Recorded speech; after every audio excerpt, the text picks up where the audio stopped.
Hi, I'm Julie, better known as Josie from Dirigible Days. I know it's been a while since we've had a video up, so Gary and I wanted to get something together for you guys. We've now won 2 awards for Best Costumes, which is amazing, and I decided that I would just go over Josie's costume, kind of the thought process behind it, how I put it together. A lot of people don't still understand what steampunk is. A lot of people have trouble putting costumes together. But I think a lot of it is just a matter of taste and opinion, and there are so many great costumes out there. So the first thing was the vest.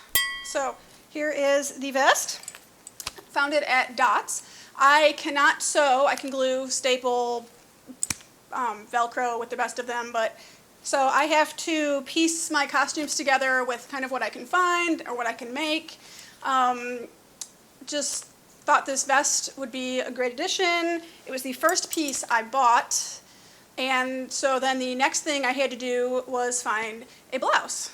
I literally bought like 10 blouses over the course of trying to figure out what would look best under this. I got this at TJ Maxx. Finally liked this one for the lace shoulders and the little billowy sleeves. So then of course I had to figure out what went on the bottom.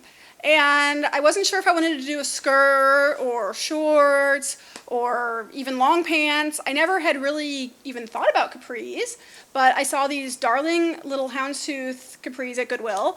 $3, can't be that.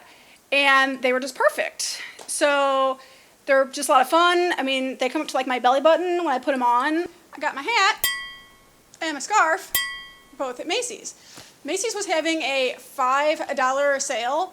So I had bought my original scarf at Macy's for $5. I was so ecstatic because I loved it so much. It was taupe, and you'll notice this one's white. And one of the saddest experiences in my entire life, I left my taupe one at C2E2 in the hotel room and didn't notice until we were like 3 hours on our way home. Then I had to scour the internet. The only one I could find was white, and it was $30. I bit the bullet and bought it because, as you know, that's the kind of stuff we do for costuming. And it's, yeah. And now the steampunk part of the outfit, my neck piece. So we knew Josie was going to be mute, which was my idea because I cannot stand the sound of my voice, which means I probably won't even watch this at all. This is essentially a piece of metal wrapped in a piece of thin fake leather. It's quite uncomfortable. It's not even tied on tight right now.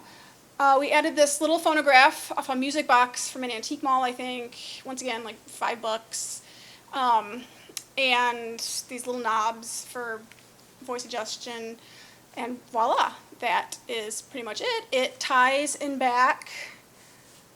I think the best thing you can do for your steampunk costume, if you're wondering where to start, is just find something you love and build from there. Whether it's a steampunk prop, a hat, a shirt, whatever, and just kind of go from there. So I also got this hat at Macy's, and I kind of liked it because it kind of has that old newsboy vintage flair to it, and I wanted kind of a tomboyish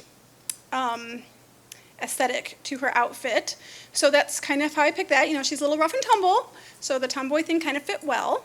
But, of course, a pilot needs goggles.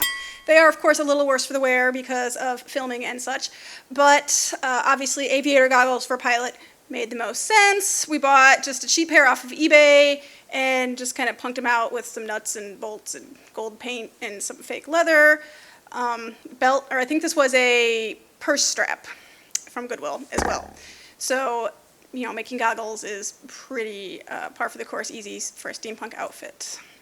Got my gloves at a vintage clothing store. They were also like $5. So that pretty much completes the ensemble.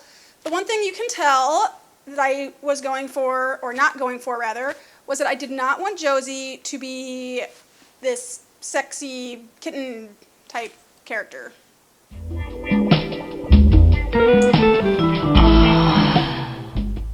Yeah, kind of like that. So, yeah, well, once again, thank you for your support. Please subscribe to our YouTube channel, which is right here. And if you haven't watched our first episode or any episode, you can see those here. Thanks a lot, everybody.